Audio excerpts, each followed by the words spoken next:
Before the video starts, this is a good quick reminder to like and subscribe if you enjoyed the content and the clickbait. Alright, see you in the story. So this story is the legitimate definition of the butterfly effect. If you don't know what that is, it's like this thing where if you go back in time and do like one tiny change, like kill a butterfly, it could lead up to something like ending the whole world for no damn reason. Literally one choice ended up being life or death for me, and of course the day it happened was 9/11, the anniversary. So this was about 7th grade in middle school, and to be honest, if you know me, you know I fucking hate middle school. School in general. I hate it, I skip it, I mean, don't tell my teachers. But school just sucks to me. I would take any chance to miss it. Except for this day. And the only reason I remember it was 9/11 is because at school we had this weird, we had a memorial. The teacher, our history teacher, made us watch videos about it and stuff like that. God, that dude was kind of crazy. Like one time, we had a test and I was coming back because they took me off to a different room to take it, and when I came back, this dude threw a shoe and hit some pottery one of his students made for him back when he was like an elementary school teacher, and it chipped. I'm not joking. This dude turned into a fucking tomato, and he looked at it, he said, "This is," smashed it on the ground. I mean, destroyed it, obliterated it. Its soul left the earth. Everything that kid put into it, gone. He said, "This is irreplaceable," and just fucking threw that bitch to the ground so hard. Bro, I was just like, what the fuck? Kind of horrifying. I was scared of him from that day. But, back to the story. So my mom ended up waking me up at like 5 a.m. and I get up at like 6:30 to get ready for school, asking me if I wanted to stay off and ride with her. And I don't know why I said no. Maybe a gut feeling. Maybe my dumbass was too tired to know what's happening. But I said no anyways.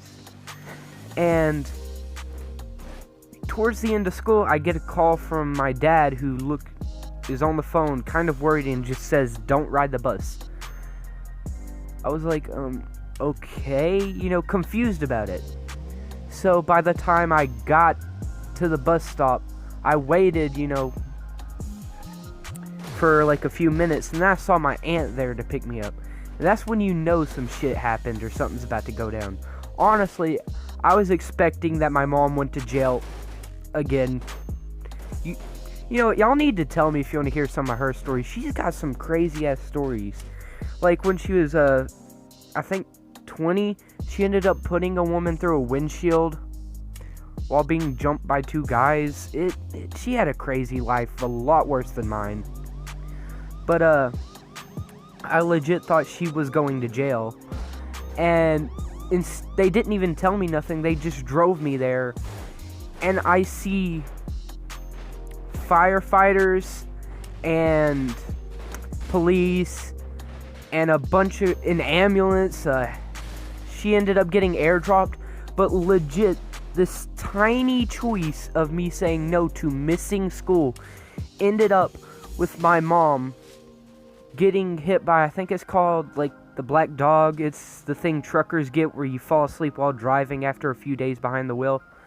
Well, apparently she's been up the past few days, and I don't really know why, but she is up for a few days and ended up falling asleep behind the wheel and went off a cliff and hit the side of the wall and destroyed the passenger seat, like where I would have been sitting on that day. Like, I mean, I would have been gone. Like, I would have been a puddle on the ground, looked like goop came through or something. I mean, they put her in a neck brace and everything. They had to get the jaws of life to pry her out because the car was so wrapped up. I think I have a picture of it. If I do put that on screen, it's probably going to be the thumbnail. But, it's just crazy to me how a simple choice ended up meaning life or death for me. And it wasn't the first time. In my first or second year of middle school, my brother was just learning how to drive, and my mom was going to have him go to the store. And he left, and he kept asking me to go with him, but again, something told me no, and I probably could have got off if I just talked him into staying there for a little while, acting like, something got off. I thought about it, but I ended up saying no, making a joke like, bruh, I don't want to die. It was a joke, but it ended up being so true, because when he was pulling out of the store, this dude in a F-250, I think, ended up coming through ran the red light and nailed him dead in the front. He spun 3 times and totaled out the Honda. And it hit him on the passenger side where I would have been sitting. I would have been, like, seriously injured or dead that day. I mean, that would have been crazy. And my mom still made me go to school, even when tell me if y'all have parents like this. Some days you could be like, Mom, I don't want to go to school. She'll let you off. You know what I mean? Just go ahead, stay home, baby, blah, blah, blah. And some days you could literally throw up in front of them. They're on God, about to just send your ass anyways. I've had that happen so many times. My mom was forcing me to walk to school one time in elementary, and she didn't believe I was sick until I threw up halfway there because we were walking. And she got so pissed at me because she didn't believe me. Bro, fuck parent logic, genuinely. Like, you ever had a parent go ask you for something? Hey, get that. You grab it. No, that's the wrong one. That's the wrong room. Are you stupid? Did you not listen? They go in there and grab the same thing. Like, But, I end up right before the bus comes to pick me up. I look around to see a tow truck pulling up, and when I ask Mom what happened, she goes, oh, he got hit, blah, blah, blah. We gotta work through this, blah, blah, blah. And she's like, alright, you gotta get to school. And I'm just sitting there in front of a car crash. My brother's damn near traumatized after the hit, thinking dad's gonna kill him, probably. And, yeah. That's another time I almost died. Same thing. Just one simple choice ended up with me staying alive.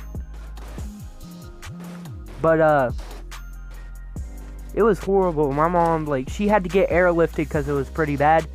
But the best part is, that was my favorite car, and it is now my new dream car because of how well that thing ran and basically saved her life. Because even the people at the scrapyard mechanic said that car should have folded from the car crash, because she was going 60 and went off a good 7 to 10 foot drop and crashed it. They said that car should have folded. The best part was, it was still on. The motor didn't even break from it, which was crazy. That car was so reliable. Bro, I need me another. Yeah, it's kind of crazy. On the day of 9/11 too. Man. Just shows how crazy one little choice could go in anything, really. And this is your second reminder to leave a like. Because, if I get more views, I could get a mic, tell some better stories, because I have a few that are pretty crazy that I haven't told yet. And, just help me out a little bit. Push the button. You better, Sally. I see you sitting there. Do your homework, too. It's late. Do it now. Alright, bye, guys.